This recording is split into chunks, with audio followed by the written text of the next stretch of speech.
اس یاد سے کہہ دو میاں، اس یار سے کہہ دو افسانہ۔ درود دعا و دوا۔ یہ درود پاک دعا بھی ہے اور دوا بھی۔ اس درود پاک کو پڑھ کے جو بھی دعا مانگیں گے انشاءاللہ عز و جل ہر دعا قبول ہوگی۔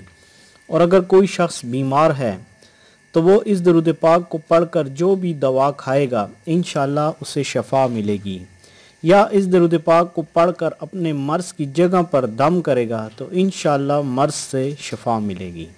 علامہ ابن المشتار کا کہنا ہے کہ جو شخص یہ چاہتا ہو کہ اللہ تعالیٰ کی ایسی حمد کرے جو سب سے افضل ہوں، جو اب تک کسی مخلوق نے نہ کی ہو، جو تمام مخلوق میں افضل ہو، ملائکہ میں افضل ہو، اولین و آخرین میں افضل ہو، زمین اور آسمان والوں میں افضل ہو، تو وہ اس درود پاک کو پڑھا کرے۔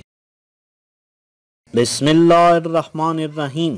اللہم لک الحمد کما انت اہلہ فصلی علی محمد کما انت اہلہ وفعل بنا ما انت اہلہ فانک انت اہل التقوی واہل المغفرت۔